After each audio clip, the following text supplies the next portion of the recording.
Yeah, that was fire. Fire intro, son. Woo, I got the chills, baby.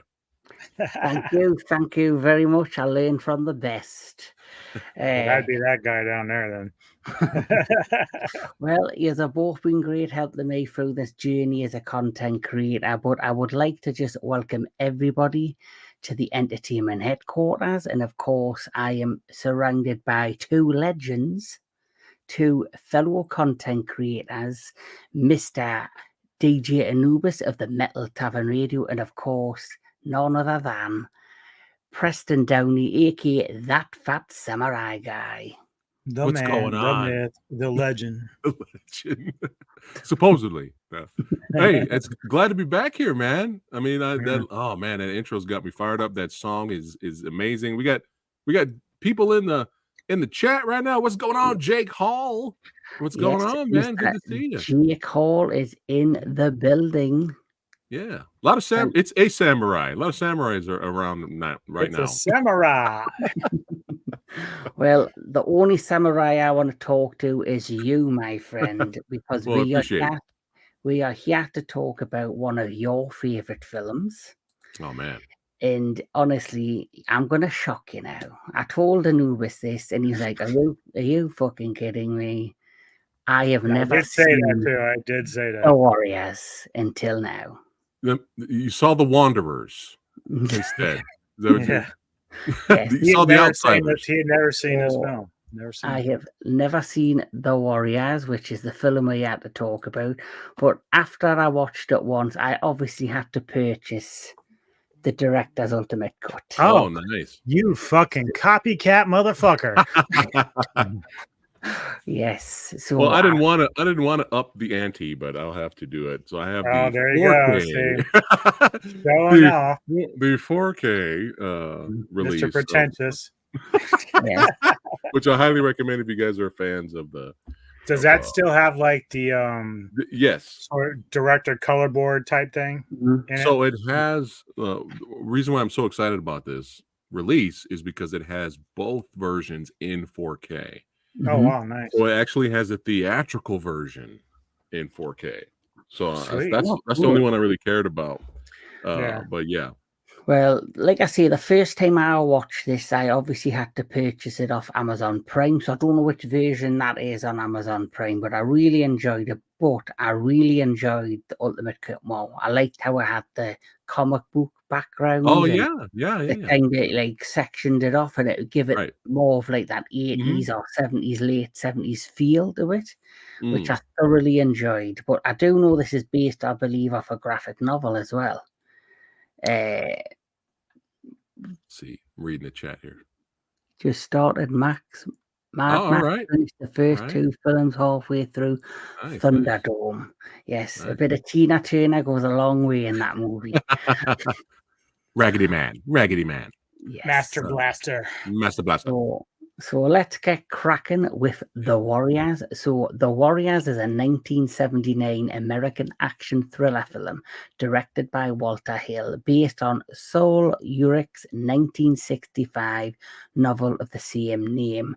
The film centers on a fictitious New York City street gang who must travel 30 miles from the north end of the Bronx to their home turf of Coney Island in southern Brooklyn after they are framed for the murder of a respected gang leader. The film was theatrically released in the United States on February the 9th, 1979 by Paramount Pictures. Yeah. So it's an amazing, like I say, I love, soon as it started, the music had me, I was popping away at the music. Dude. I love the aesthetics, like I love the clothing, I loved it, just give me the vibes. Oh yeah. So we'll start with you, Samurai. Can you remember the first time you seen The Warriors? Well, this is perfect timing because this was around the time where Samurai Guy was young, 5 billion years ago. And it was, every time my dad wanted to show me one of those old movies, I was just like, oh, God. Because I was young and stupid, right? Mm-hmm. So it was just like, he's like, hey, son, you gotta see this movie.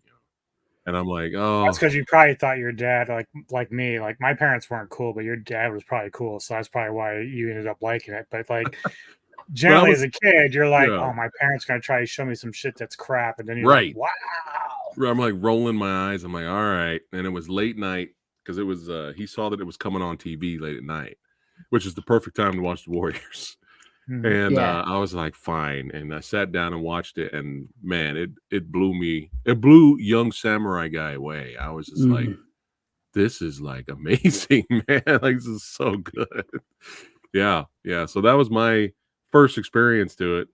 And I just kept watching it over and over on TV. And then I had to buy it on VHS. Then I had to go buy it on DVD. Then I had to Mhm. go buy it on the first Blu-ray release. Then I had to get the Steelbook. Then I had to get the VHS bootleg version. Like it looked like a VHS, but it wasn't a Mm. VHS. There was a Blu-ray inside. Yeah, I kind of went insane. I'm But kind I of like love it. that with Aliens. I've got it on Oh, VHS. I've got it on Blu-ray. yeah, I've got it on DVD. yeah, I've ordered the 4K. yeah. Love Aliens. Fantastic film. But the cast in this for its time, I think, had a few up and coming actors in, and some really talented, creative actors. You had Michael Beck as Swan. You had James Remar as Ajax. Deborah Van Valkenburg as Mercy, who had a very skimpy top on throughout the film. And you had Well, David. okay, let's get to the main guy. That's the main guy. We know who that is. And who's the David main guy? Patrick Kelly, baby. David Patrick Kelly. Absolutely. I loved him. What was your first experience, like the first time you seen the Warriors, Anubis? Well, I'm really going to date myself even more than Samurai here. So, in the early 80s, I'm probably about 10 or 11. And so, you have to remember, internet did not exist. So, we had newspapers. And so, you get these advertisements for movies through that. So, always black and white. And so, I saw the cover of this movie. And really, the cover in black and white is almost horror-esque. Like, you would think it's a horror film the way Oh it yeah, looked. yeah. Now I did never saw it at that point because I was way too young. But fast forward towards the end of the '80s, I had my own place and I was starting to throw parties, and I met some people that I was going to hang around with, and so I had a Halloween party, and so like I'm sitting there and I'm waiting for people to show up, and of course these guys show up, and a couple of them are dressed as the Baseball Furies, and he's like, and I'm like, oh, so you're a baseball player? He's like, no, I'm a baseball fury. And I'm like, well, what's that? And he's like, wait a minute, you never saw the Warriors? I'm like, no. He's like, dude, tomorrow I'm coming back over here. We are going to watch the Warriors. And he says, you will understand why. And they did that. And when I saw it, I was like, this is the best fucking movie I've ever seen. It was so amazing. So yeah, like that was kind of my first experience to the movie. And Nice. then I wasn't really rushing out to buy a whole lot of things, but certainly when I started working more and collecting my own DVDs and stuff like that, I went and got my copy of it. And sure, like I know even like probably like a decade ago, when a friend of mine was staying with us for a while, he had never seen the Warriors, and it's always the same reaction. I showed him, and he just fell in love with it. Like anybody that's never seen it have always fallen in love with this film. Every single one. Well, I certainly did because I bought the damn. All right. Yeah, so I agree. Like I say, I've heard about the Warriors for years and years. I just never got round to watching it, and then I knew when we were going to do, when it was Anubis's next pick for the Retro Classic show, he said the Warriors. I thought perfect timing, and that's when I thought best person has to join us is Samurai, because I know it's very quite sentimental to you. It's connected to you and your dad, so I thought perfect person to have on this review with us. Can you dig it? Can you dig it? I swear to God, Booker T, he stole that. Dude, everyone's stolen from the Warriors at this point. I remember, didn't Shaquille O'Neal do that when the Lakers won the championship at a certain year? Shit, nowadays people still just like can't, come out and play. Yeah, everyone still does that shit. Yeah.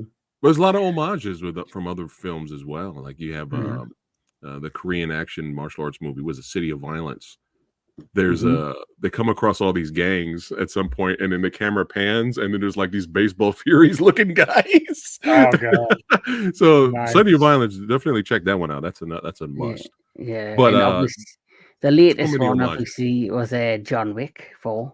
Definitely, definitely had the homage to the Warriors. Which, soon as I seen that clip with the lady did, I knew straight away where they got that from.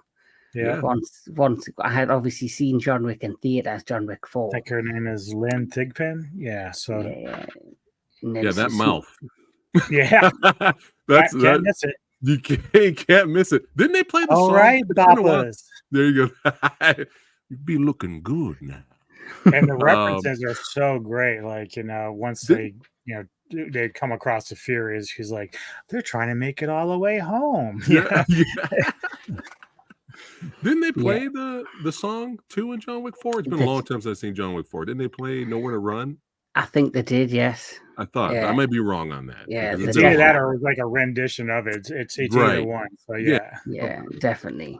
But I remember seeing that scene. I'm like, wait a minute, I've seen this before, and I've seen this person before. 100%. So the plot of the movie, it starts off with Cyrus, the leader of the Riffs, who it's the most powerful gang in New York. It basically comes up with an idea to get 9 members of all of the major gangs in the New York area together for some midnight summit to talk about basically controlling the city. Because he says if all the gang members get together, we'll have total control over the cities because we outnumber the police like 9-1. If you can count, suckers. Fighting over your turf. So obviously during the beginning title sequence, you see all the different gang members heading towards the park, including these guys, the Warriors, who just look phenomenal. And so during this summit, they're all gathered together. When you have a certain individual, Luther, who is just a psychopath.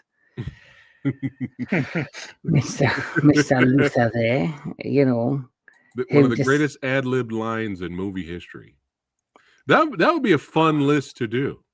So I don't know if you knew that, Kevin. The Warriors come out and play with the bottles. He totally ad-libbed that on the spot. Yeah. Oh. Yeah. Walter Hill's like, I want you to scare them. Just do something you think would scare them. And then he just grabbed the bottles and did the Warriors come out and play. It is so funny because he ad-libbed this. He's done like so many iconic villains now. Insane. Like Commando, freaking Last Man Standing, The Crow. Like he just has all these iconic villains. Yeah. And he's so good. Mm-hmm. I would love to meet him one day. We just I'd be talking his ass off all day. Oh, sure. Oh, definitely. Like he is like, even though he probably is typecast now as like the go-to actor for villains, he does villains that well that you just, he knows his bread and butter. And they're all unique. Like he never repeats himself. They're always unique to their Fun fact: if you guys have ever seen Dreamscape, which I need to rewatch, another one. Yep. He knows. He's actually a martial artist. He knows martial arts. So it's in real life. So in Dreamscape, he whips out spiked nunchucks. Like he has spikes on the end of his nunchucks, and he whips that out in the movie of Dreamscape. So if you guys want to see that, check out Dreamscape. I watched that in theaters. That was great. Oh wow! Look at that. How cool! I'm surprised I haven't. Anubis and Kevin was surprised when. Yeah, you might blow Samurai's brain here, man. Sorry, John Cotton. I didn't care for, and also there is another one. So Jake doesn't like The Thing. Oh, he doesn't like The Thing? Oh, no, it's okay. Now, which Blob are you talking? Are you talking the remake or just the original? Because it's been done a couple times. Yeah, the Blob wasn't Carpenter. That was right. No, but he was the other night. He was talking about how he had seen the thing and he just didn't like it. I was like, wow, like that's the first person I've ever heard say that. Like it's kind of mind blowing. It's slow for some people. You know, they just want more action. Oh, both. Okay. See, I like the remake of The Blob. I think it's really good. Remake of The Blob is one of the best. Yeah. That's cool, Jake. You didn't like it. It's all good.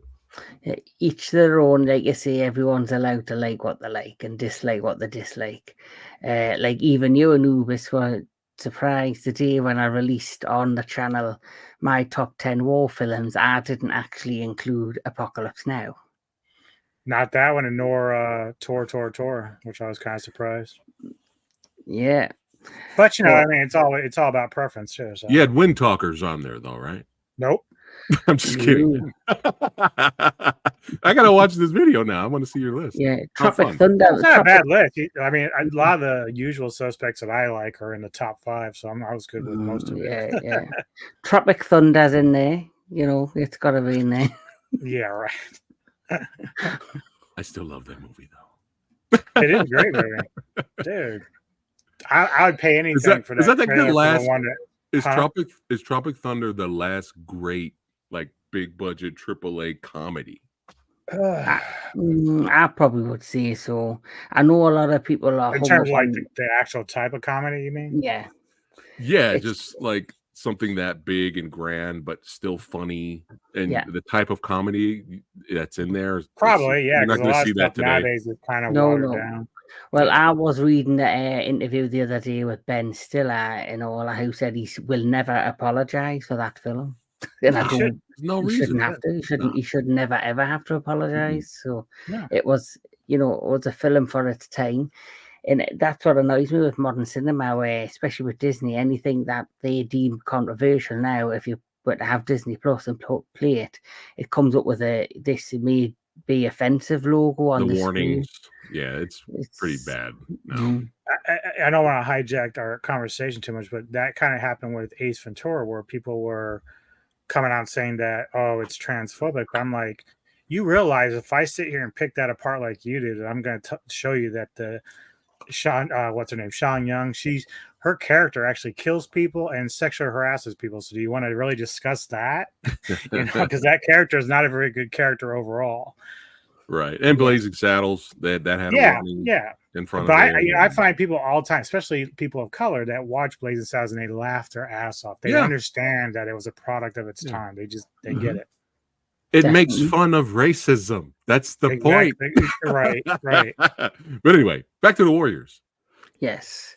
So, and yes, Jake, it did come out in 1979. The same year as The Wanderers. And it was just one of those. It was just one of those. Nobody copied anybody. Wanderers is kind of a completely different movie. And what is it like? It's got gangs in it, but before The Outsiders, I think The Outsiders was like 82, 83. Yeah, but it's just one of those. They just came out same year. Iron Eagle, Top Gun came out same year. It's just one of those. Yeah. You often get that way. Yeah, you always get films very similar that come out around the same time. You have Armageddon, Deep Impact. You had Volcano, and what was the Dante's Peak? Yes, thank you. Yep. John Carpenter's Vampires, Blade, that came out the same year. Yep. What happens? So obviously Luther then kills Cyrus, and the cops turn up. And, it was that's one thing I was impressed about this, the many extras during the opening sequence. Oh, yeah. It was chaos. Crazy. They give you a taste of like every group, and I love that because they all have their own identity. And, you had the mimes and guy on a roller skates, and like it's so good. Yeah, so you have everyone running around basically trying to get away from the cop, but Luther, in the meantime, is shouted out that it's the Warriors that's killed. It was the Warriors! The Warriors did it! I saw it! And I like how he grabs his buddy. He's like, yeah, tell him it was him. He's like, yeah, it was. But the leader of the Warriors, Cleon, got fucked up. He got fucked up. He was holding his own for a second there. And he was elbow drops. Well, the funny thing is, like, the Grand Mercy Whiffs are like the biggest gang, but they also knew martial arts. That always surprised me. Like everyone else is more like street fighters, but these guys actually knew like martial arts skills. And it was kind of crazy. Yeah, so like I say, he gets totally. He basically goes down in a blaze of glory, and the Warriors manage to get away, but they know they've got to get back to Coney Island ASAP because it's like a mixture. At the time, they just think it's like gangs against them, just for Yeah, it should competing be gangs. mentioned real quickly that the meetup was based upon a truce, so nobody was coming there packed or anything, and Right. it was like this temporary truce to try to hear out Cyrus. And so, but once Cyrus was shot and killed, that's the one thing the Warriors have to worry about going back home is like, is the truce still on, or are they going to be hunting people? They don't even know they're the ones targeted at this point. Right. So the basic true, and then basically what happens after that, it's a free for all. So, the Warriors basically need to get back to Coney's Island, and The chase obviously begins. the chase begins. And the first thing they do is when they're trying to get back to Coney Island, they obviously they go through like a fence and they make their way towards one of the stations, and they're looking out to see who's around, and they come across another gang, and the gang's in basically a really spectacular minibus which has all been gang logos and Turbo that. ACs. Look at this. And they want to remake this? You can't. Right. You can't. This is a time capsule movie. No. You just can't. Just stop trying. There's been rumors for years for the Warriors remake. I think at one point, I don't know if it was Tony. I think it was Tony Scott was attached to it. Yes, he was. I like Tony Scott. I think he's underrated. But I'm just like, dude, just 2005, I believe he was attached to it. That was the last talks I've Well, I heard. think we're kind of learning with what happened with the Crow recently that some things just should never happen. You know what I mean? I still haven't seen it yet, but I've heard some things. Yeah. Well, it's not on my bucket list to see in theaters, put it that way. Streaming, I have to wait for streaming on that one. Yeah. Streaming. That's what I'm going to begin as Tubi. You almost made me spit up my coffee there. Tubi. Yeah, so the manager get away from that street gang, and then I think the next scene is you do see where the hit gets put out on the Warriors. Yeah. Who, I guess he's the new leader of the Riffs. All right, Papas. Yes. So I do love that leader, though. What is the word? Who are these warriors? Warriors. Someone say something. No one's like, I don't know what the fuck they are. Whoa, you fast forward. We'll get to that. As it. I was trying to. This. There he is. There he is. Look at this dude. Look at this that dude. Is smooth as butter right there, baby. Yeah, styling. Yeah. So he obviously puts the hit out, and then you've got this lovely lady who comes alive on. if possible, if not, waste them. Yeah. And obviously they managed to get the hits being put out. Luther's like in the background scheming. You always see him on the telephone, or he goes to the newspaper stand, and the chick goes, "You haven't paid for it." And she goes, "Paid for what?" Oh man. Yeah, here's the funny thing about that. So do we ever find out who Luther's actually talking to on the phone? Are we assuming it's like some sort of political figure? Because clearly somebody wanted him to do the job. Like clearly that's the case here. Right. Huh. But I don't think it's ever actually explained like who's he's actually talking to on that phone call. Right. Yeah. Well, I never really thought about it until you brought it up. Yeah. Interesting. Maybe not on the film version, but like you say, this is based off a graphic novel. Maybe that's something that they missed out of the book. Maybe. Yeah. So I just assumed when he was talking to one of the other gang leaders, like maybe he was talking to one of the members of the Riffs, and then the Riffs passed on that to him that it was the Warriors, right. And then that's why they put the hit out. Could be, yeah. Right. And so basically the next part of the movie is the Warriors have basically they've made it past, the bus load, and then they get to this other part of town. They think they're pretty much safe, but then there's a fire started at a local building, which I'm assuming's been done on, arson attack on purpose to slow down the train to get to the warriors. Mm-hmm. And then they come across the greatest gang of all, the orphans. You see what you get, warriors? The greatest, the most feared gang of all. Most feared, yes. See what happens when you mess with the orphans? Yes. Oh, I love when they go up. They go Yeah. up and they're like, I think it's Fox and Swan. They go to try to negotiate because they don't want they want to try as much drama as possible. Right. So they're trying to negotiate, and then they're throwing the guys from the orphans like, yeah, here's our rates, and he's like, oh yeah, that's heavy shit. He's like laughing his ass off like this is ridiculous. Yeah. And they would have made it through if it wasn't for a certain song. Oh yeah. Yeah. Because of this particular lady. That's trouble. There you go. There you go. It must have been cold that night. Yeah, really quick before you keep going, Kev.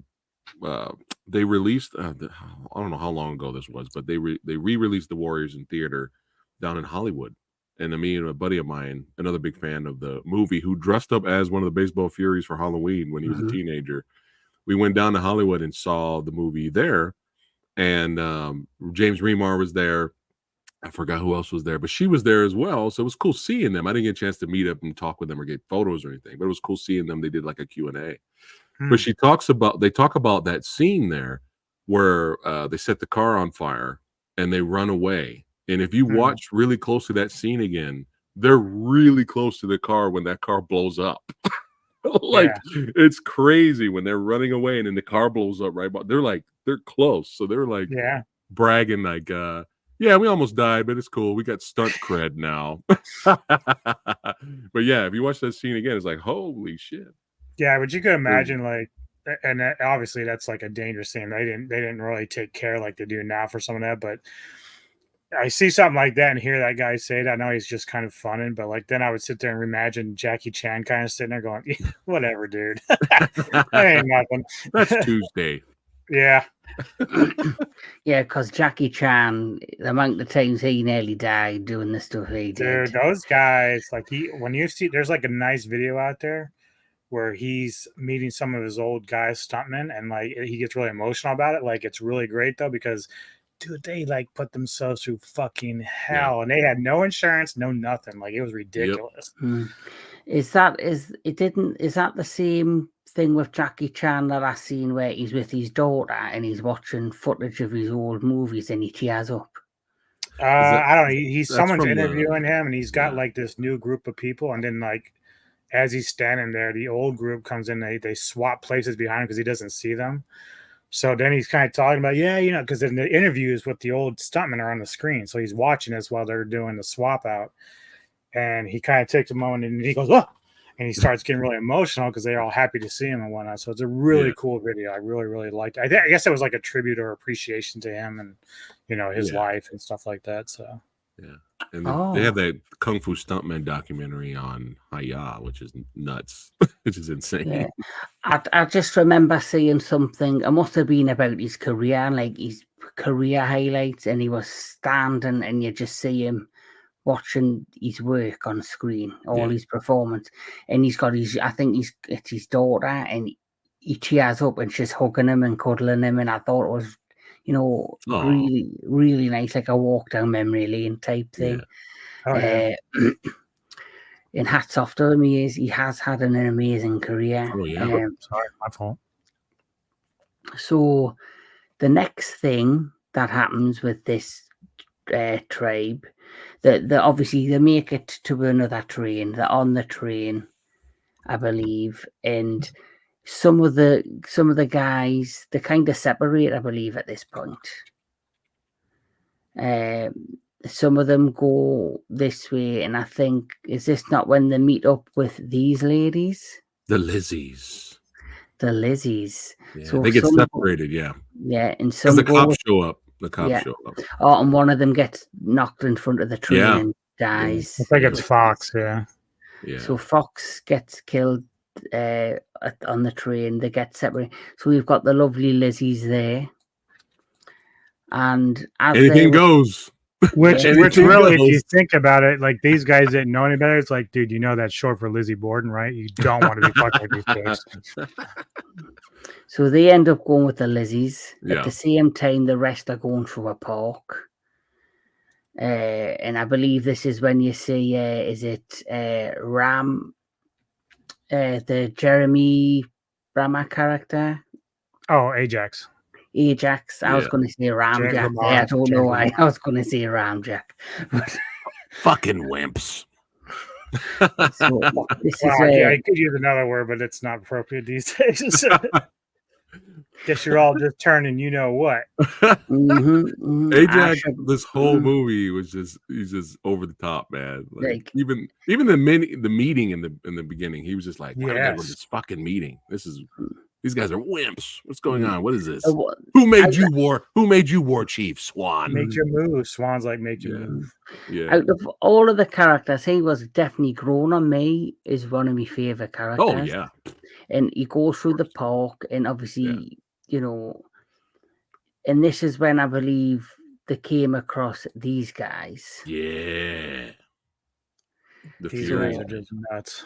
So they came across them, and it basically it's a battle. Here's the thing, too. Like, did you notice? And now I don't know if it was throughout the entire scene, and maybe Samurai might know more on this than me, but you can hear them running with the old style cleats meant for grass. They're on cement with old cleats. Yeah. Like, you can hear the cluck. Dude, I'm like, oh my God, that's crazy. That's got to be like painful. Oh, I know. Yeah. No, it's just an iconic scene in the movie, and probably definitely one of the best fights, and some really good solid fight choreography. You know, he had the main Fury leader get a little fancy schmancy with the bat, and especially the way they take the hits. They did some spins, you know, taking the contact. Like there was some good stuff, you know, getting hit and flipping backwards. I mean, for 1979 in the Walter Hill movie, you know, a lot of his movies are pretty much grounded for the most part in terms of action. So it was kind of cool to see you could tell the stuntmen were kind of having fun. And let's make this fight fun. Plus, you had the classic one-liner, Anubis, that Ajax said. What did he say? You remember? So something along the lines of like, I'm gonna stick that bat right up your ass like a popsicle. Turn you into a popsicle. Yes, great. That's so good. Yeah. So they have this epic fight. The basically beat the shit out of him. So the Warriors prove, you know, the worth there. And this is the bit that I got frustrated with because, like you said, he has the best lines of the movie. He is probably one of the best characters away from the lead of the Warriors. Yeah. The next thing you know, he's walking past some hot chick on a bench. You know, these days you would not get a hot chick on a bench in the middle of the night. And it turns out she's a cop. She's a undercover cop who's, I guess, just looking for. The problem with Ajax is he was just such a loose cannon that he never was that bright. So like he's a great fighter, he's a great soldier. Yeah. Just not very bright. No. Yeah. And out of all of the film, this is probably the bit I don't like because I just thought with that character, how they basically get him away from the plot and out of the film, they could have had a much better way of getting him out. But he, you know, chats up this undercover cop who then you reveal she's a cop because he gets a bit touchy-feely and he handcuffs him to the bench and he ends up getting lifted and taken away. I'm gonna get some exercise. You're not exercise. Right. And that cop takes the billy club to him. I like this face expression because he's just like looking at him like, God damn fucking it. whip. But yeah, he's you're not alone. Cry, but he's not gonna cry. Yeah. Right. You're not alone with that, Kevin. I think all of us were like, no. God damn it. Like if you see the leader of the Warriors right at the beginning of the film, you know, fights for his life and you know he gets taken out. I was hoping for a death or something. Yeah, go down swinging. Well, the funny thing is, like, the guy that, and I can't remember his character name, the one with the hat, you would think that he'd be the one to kind of get the worst of it because he wasn't like the most skilled fighter, and everyone always had to kind of bail him out of the situations he was in. But like I always expected him to go first. He just survived through it all. Yeah, Yeah. yeah, and like you said, Anubis, Ajax was the loose cannon of the group, so he was the Yeah. wild man. So, But there actual was a comic book written, I think, in the 2000s of it was like a Warriors comic book, and it was I think it was a one shot, and it's them breaking Ajax out of prison, out of jail. Wow. That's cool. Yeah. Cool. So like a side sequel type thing. Oh, that's awesome. Because I did thought remember a few years ago that some of the actors that were still alive, they went and put on their shit and got to a subway and took a picture. That was so cool. cool. Swan and them. Yeah, that Yeah. was all. They took a trip down to Coney in the Yeah, train. yeah. Oh, I seen that clip. Yeah, that was awesome. That was awesome. So once we get past that, we'll go back to these lovely ladies. Just remember, if anything is too good to be true, it's probably not a good. It's probably not going to be good.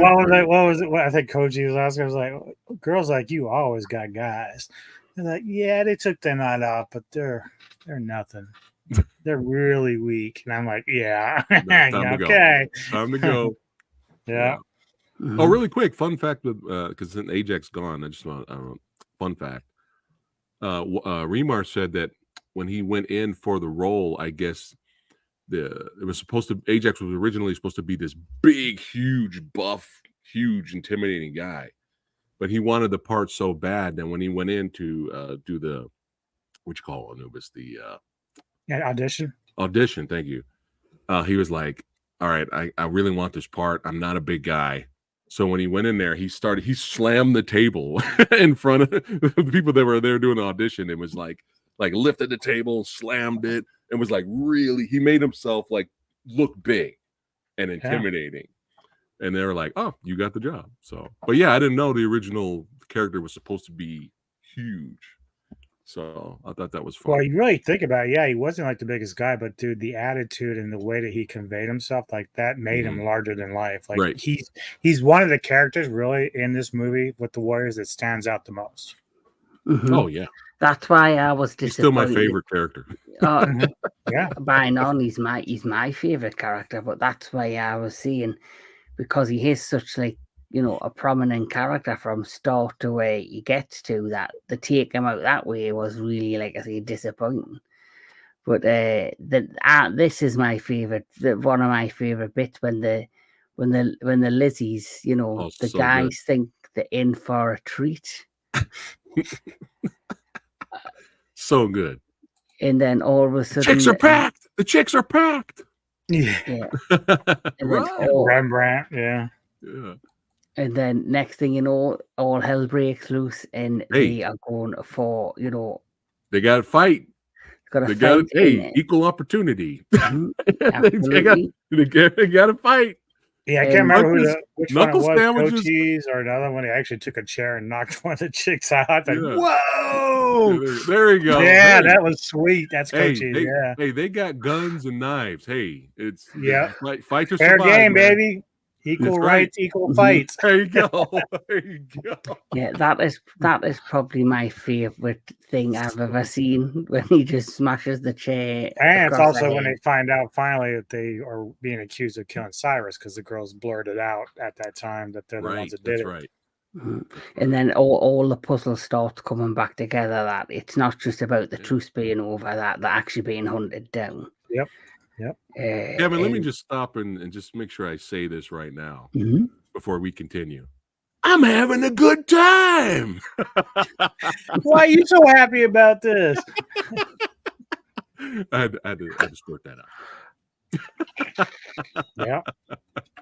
You gotta love him, man. That guy is so good. Luther. Yeah. Luther, like you say, he is an iconic villain. Once that's been discovered and they kind of meet up, there's also, I believe, is it not that scene as well where you've got is it Mercy on the train and they've got that couple in front of with the flowers, or does that happen? Scene. They went to a prom or something, yeah. So it's like the more upper class people that jump on the subway, which even from that point of view for them, I'm like, I don't know if I'd be doing that because you know what those subways look like. So it's like kind of putting yourself at risk, but hey, Yeah. But it works for the story because I always, Go ahead. Go ahead. I was gonna say it works because it's a moment that you can appreciate where Swan, who's kind of been giving Mercy a hard time throughout the night. Right. Because he doesn't really like that she lives the way she does. He's more surprisingly respectful of women. So when she kind of feels self-conscious about how she looks compared to the girl across from her, he's like putting her hand. I was like, "Don't be ashamed of who you are." And I thought that was cool as shit. I did, and well, she joins the Warriors because she wants to get away from the shithole life that she's got. She wants it better. Still orphan, so it's only up from there. You know what I'm saying? And I always, stare at people that are underprivileged than me, in disgust. Don't you guys do that all the time? You just stare. Yeah. You just stare at people that the homeless, or you just stare at them in disgust. Like, come on, dude, what are you doing? It's a side hobby of mine. What can I tell you? The cat's out of the bag. They got out of that train quick though, Anubis. Oh hell yeah, they did. Oh yeah. 100%. They're lucky Luther wasn't in there. It'd been a whole different experience. So this is where I think this is probably my favorite fight as well, and I think I know the baseball gang are cool, but I just love something about gang members on a set of rollerblades, roller skates. Yeah, this is where we come across these guys. Yeah, it's I don't know if Walter Hill was a huge martial arts or kung fu movie fan, but you always save the best fight for last. You reward the audience. And this fight is just so intense. The stunt work is just amazing. Still brutal. The fight is still brutal for today's standards, even. And it's been homaged so many times. Look at that. Look at that. Just destroying. There's bats. I mean, come on. Streets of Rage Double Dragon. We're like influenced. All beat 'em ups were influenced from the Warriors, man. I was actually going to say that. I said I've got like a console thing where you can put the cartridges in to play old games. Oh, nice. And I was actually playing Streets of Rage the other day. And, how cool. And I watched the Warriors, and then I was in the middle of playing the game. And obviously, I think it's Streets of Rage 2 that's got the character Blades, which is the brother, one of the younger. And I'm sitting there, and I had just watched this film with the roller skate, and it just dawned. I went, "This reminds me so much of the Warriors." He's got skate. Yeah, he's got the roller skates. Yeah. Yes. Fun character. But go back to the picture with all of them, the gang. Yeah. So the rollerblades guy on the right there. Fun fact: he's also in the Wanderers. Oh wow! If you watch the Wanderers, you'll find him. It's like, oh my god, this guy was in both movies. I should try to contact that guy and get him on the show. Do it. Anubis, you come on with me. Hell yeah. I'm like, dude, how did you fucking fight in those fucking roller skates? Well, they didn't do much of a good job, did they? So good. I mean, I'd be generally curious, like in his audition, like I don't even know if they really technically were looking for that when they were doing auditions. So I wonder if he just said, you know what? I'm going to be unique. I'm going to say, okay, I'm going to be a gang leader with roller skates. Yeah. And I bet they said, this is pretty cool. I think we can work with this. I'm just curious about how that would have played out. I wouldn't be. So you got to find them, Samurai. You got to find them. I got to find them. Yeah. Look out for that interview soon on That Samurai channel. Oh my goodness. So, you have had some badass guests on. Oh, I'm still waiting for the big one because you went to San Diego Comic-Con and you met the lovely Cynthia. She's hard to get, man, but I mean, it was cool meeting her there. If Pete lands that, I am going to beg you. I'll pay you to put me on. Oh my goodness. She looks like such a cool person. Yeah, she's a sweetheart, man. She was a sweetheart. I still love the Patrick Kilpatrick one you did too. I thought he was very awesome. Yeah. A lot of knowledge. He's another one that has like a lot of iconic villainous roles, like in Patrick Kelly are like almost peas in a pod. Yeah, yeah. But great isn't fight. he in the new film you guys were debuting that night with Rick Meyer?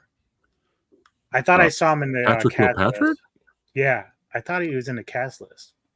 Mm-hmm. What was the one for that Black Cynthia? Creek? You mean for Cynthia's Yeah, movie? whatever that quick. It was Cynthia's movie, so whatever that was, I think he's in that. Oh my goodness! I have to check the whole cast because I know Richard Norton and all those other martial arts guys are in there. Yeah, what was it called? The movie But Black Creek. Black Creek. Let's see, he might be in there. Yeah, you guys can keep talking. I just kind of dawned on me. I think I saw. But yeah, that fight is so good, so iconic. He's in it. Oh, yeah. how funny he's in there. Okay, cool. And Kevin Sorbo and Billy Blanks. You got a lot of big names in there. Kevin Husso, is that the guy who played Hercules? Oh, I didn't know he was still going, to be fair. I haven't seen him in anything. But I believe back to the Warriors, I believe this end fight was homaged in what's the name of the movie? Shaun of the Dead. What was the third one? No, the third movie in that trilogy. Shaun of the Dead, Hot Fuzz, and then At World's End. Yes, At World's End. Yeah, that bathroom fight in there, Warriors montage. That was a Warriors montage. That bathroom fight. And Scott Pilgrim versus the World.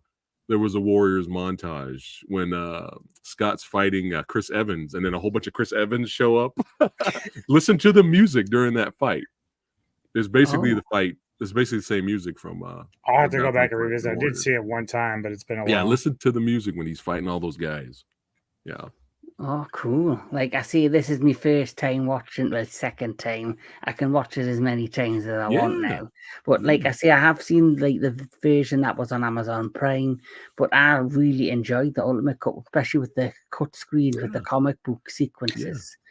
Really fun. It's really interesting because he said I don't like that one per se. I do like the artistic part, the approach to it. But unfortunately, when you're kind of engaged in the movie, it does kind of interrupt that. You're in that flow, right? So it does kind of break that up. So like usually, I'll just watch it in its straight form, and then I'm just nostalgic for the theatrical. Like I know I'm going to get a lot of flack for this one, but like Superman 2, I'm nostalgic for the Mark Lester version.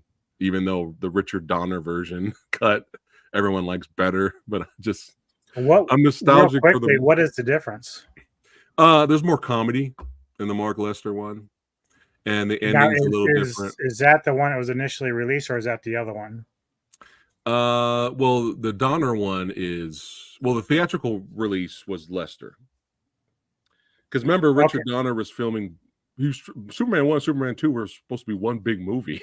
He was filming it kind of like back to back. Yeah, you can kind of tell. I saw the Superman 2 at the drive-in as a kid, so I'm just trying to think. That was probably the Lester version, because the Donner cut didn't come out till Blu-ray.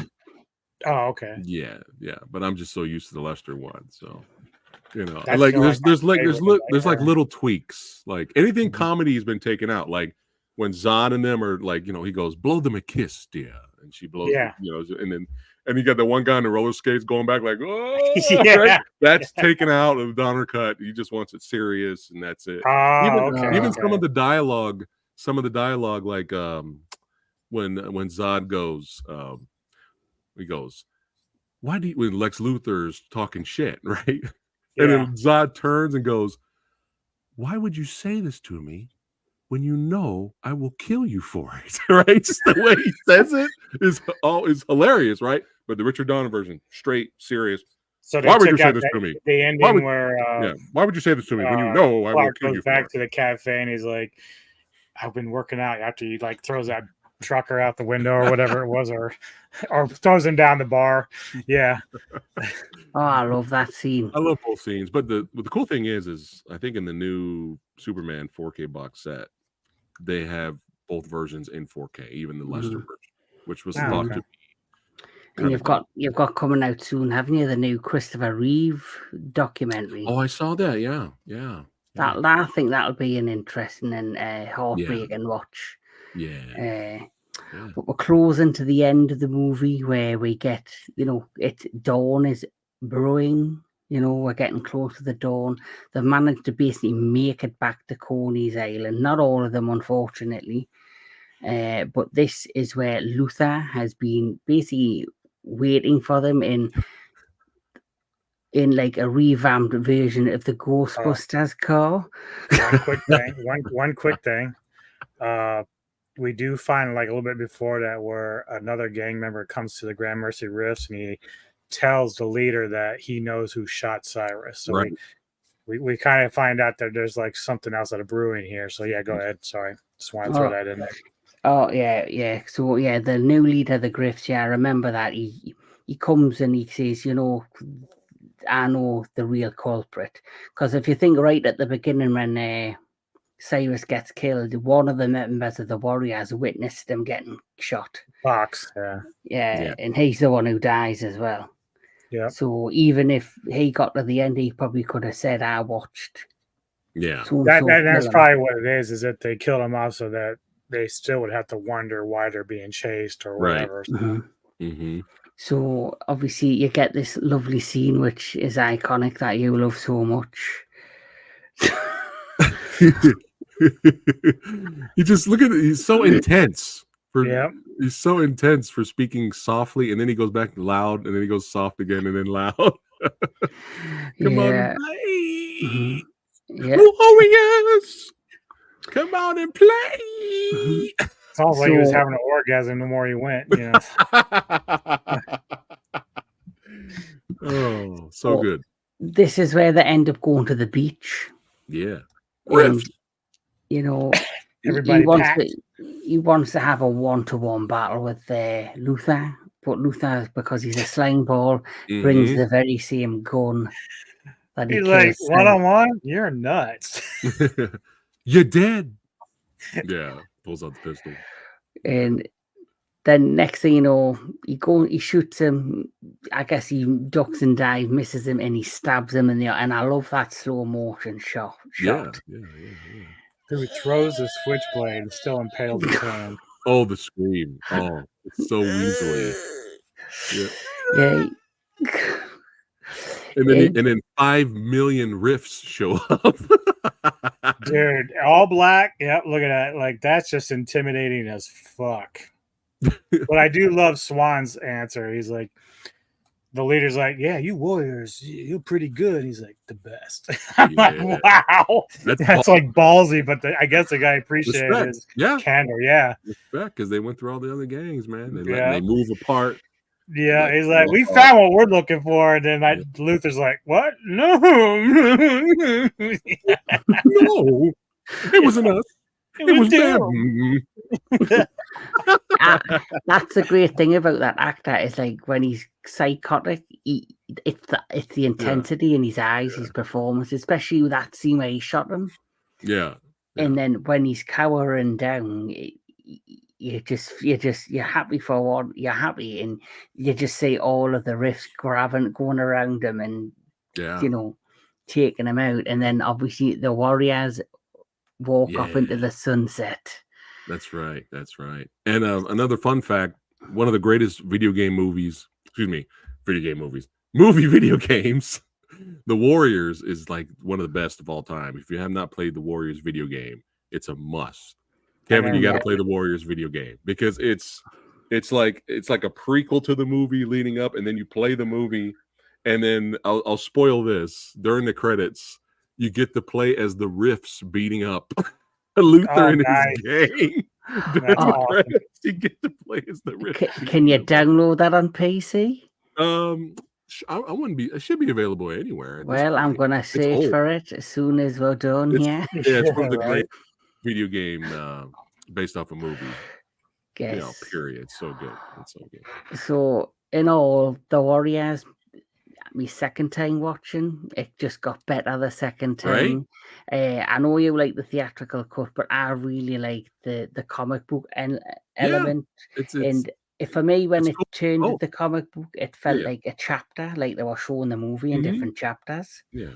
But either way, it's a legendary movie. I thoroughly have enjoyed it. It's something I'll probably will keep going back to time to time, if not just for the great, story, the characters, the cinematography, the setting, the set pieces, and basically, like you said, it's like going back into a time capsule, back in time, and of course the amazing sound, the score of this movie. Yeah. So it still holds up for me to the test of time to this day. Nice. So what's your overall thoughts, Samurai, on I the hate it. Warriors? I hate it. It's garbage. It's overrated. I was joking this whole time. I actually really hate this movie. But no, I'm just kidding. I love it. I mean, it's again one of those movies that my father showed me, and I was rolling my eyes. I was like, oh, watch another old movie. Great. I'm gonna be bored out of my mind. And I was like, I was immersed in the atmosphere, and I love the film. I will love it. It'll, if I had to do a top 10 favorite movies of all time right now, if I do a list right now, boom, Warriors would be there. It would definitely be there. So yeah, definitely. Yeah. Anubis, your thoughts? It's aged perfectly. Still 10 out of 10. Like it doesn't lose any luster. I can't say it's like you're not going to use it as some sort of blueprint for society, of course, but just in terms of entertainment, and remember that this movie cost $4 million to make. It made $22 million in the box office. Now it probably could have made more, but apparently a lot of gangs took notice of this movie and really loved it. Like they were actually showing up to the theaters together, but then would end up fighting. So, so once that calmed down, they went back to advertising it more, and it did all right. But again, like I said, when I saw the advertisements in the newspaper, it looked like a horror film. Like you were kind of scared to even watch this. Like it looked brutal as fuck. Because this is the same time around when stuff like Death Wish 2 and all them were coming out, and those were very brutal movies. Yeah. So I didn't know what to expect. So when the guy told me to watch it with them, and I did, I was like, this is amazing. Like this is fun as hell, and it lives up to it. It still does. I still watch it regularly. Oh yeah. Yeah. For sure. So you have something I've recently read about the movie, about the cultural impact of the Warriors. The first Warriors Ultra Run was held in 2019. Long distance runners dressed as gang members from the film ran from the Bronx to Coney Island, a distance around 28 miles. Wow, how fun! So even to this day in 2019. Wow. It's still popular and still making an impact to this day. Yeah. And you actually got to meet a member of the cast, sorry. Yeah, the main man. There he is, James Remar. This was at creepy. Jesus Christ, I'm huge. This was at creepy. It looks, if you look at it really quick, it looks like Creepy Con, but it's Creepy IE Con. Yeah, this is what it kind of looks like. But I like the photo you guys when he's flipping out the turnbuckle. Put it back on the screen real quick. Yeah, I had to choose that photo that was on his table there to sign. So I got his autograph. It was really cool. Did he not have any photos from Mortal Kombat Annihilation on the table? I don't remember. Oh, I like that. It looks like he's wearing a sweat jacket of Dexter, because I know he was playing Dexter's dad in that series. Put the picture back up again, Kevin. Well, the cool thing was when I met him, he was so cool and down to earth, but he was like, some of the celebrities that were there were still like, keep your mask on because of COVID. And he was like, no, he was like, nah, dude, put your mask down. It's cool. So he was like that cool. He just was like, no, it's all good, man. Put your mask down. Yeah. Sweet dude. Oh, yeah, he's a great and of course, unfortunately, he got to play Raiden in one of the worst movies ever. But did you ever talk to him about that? No, I didn't have time. It was quick meet and greet. Very quick meet and greet. Yeah. What you talking about? It's got the greatest line in cinema history with Sindel. It's a shame you will die. So hilarious. So a quick rating, if you had to rate this out of 10, I would probably give it definitely a 10 out of 10. Yeah. Oh yeah, easy. 10 out of 10. And I was actually at Coney Island. I have a very small smidget of a memory of because we lived in Buffalo, New York. So back in the day, growing up. So I remember parents taking me and my sister to Coney Island. We went on one of the roller coasters there. and I remember eating some what was it? Cotton candy. That's all I remember. I don't remember anything else about Coney Island except cotton candy, roller coaster. But So you yeah, didn't see no good guys memory. walking around in baseball shirts, no, baseball bats. Oh, no Fury showed up. We lucked out. What We took lucked you out out there. to the West Coast? Hmm? What took you out to the West Coast? Oh, Dad got a job someplace else. So, but yeah, I grew up in Buffalo, New York, and when did we leave? I think we left when I was maybe 8, maybe 7. Yeah, I was young when we left. Came out to Cali. Yep. Well, I'll be coming out to San Diego next Yeah. year.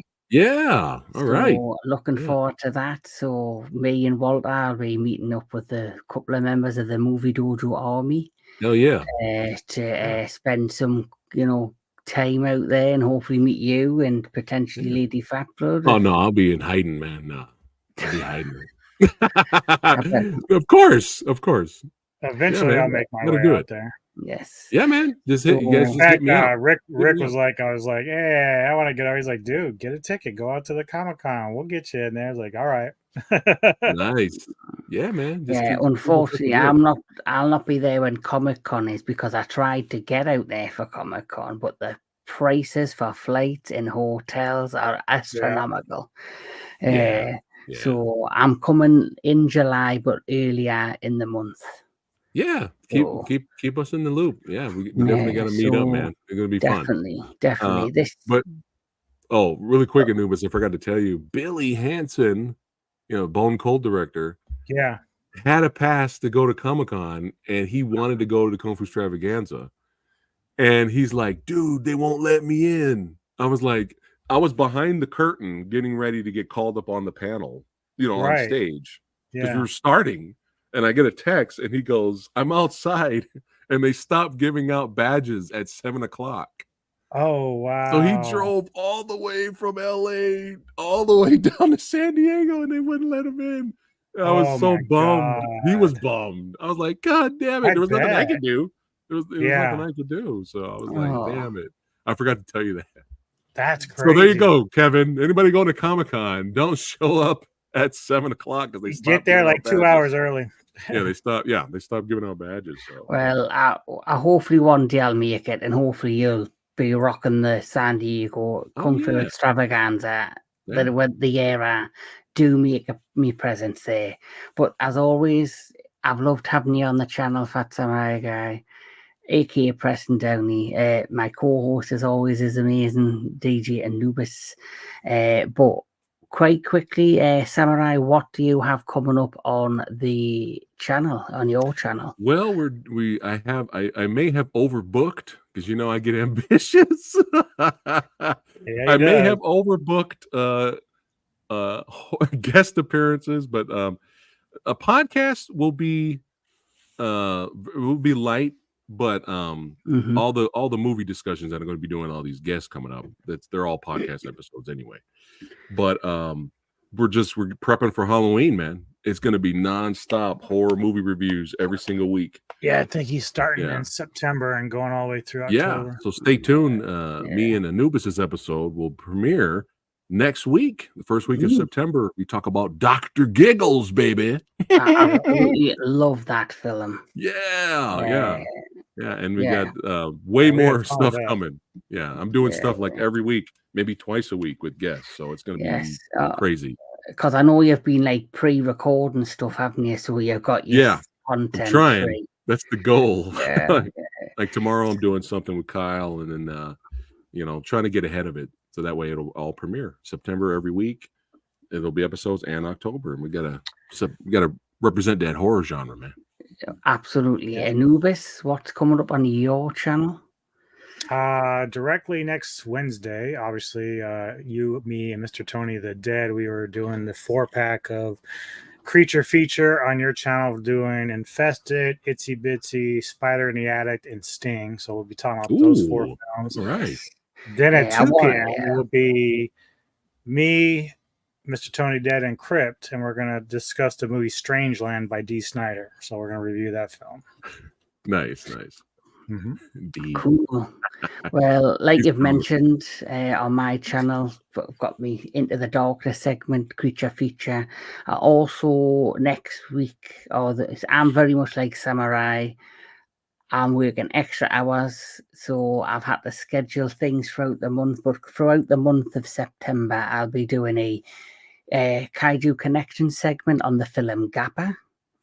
So Gappa! yes, I've got a few guests doing that. I do Nice. know on the 8th, Sunday the 8th of September, me and Omniblast are going to be reviewing Long Legs.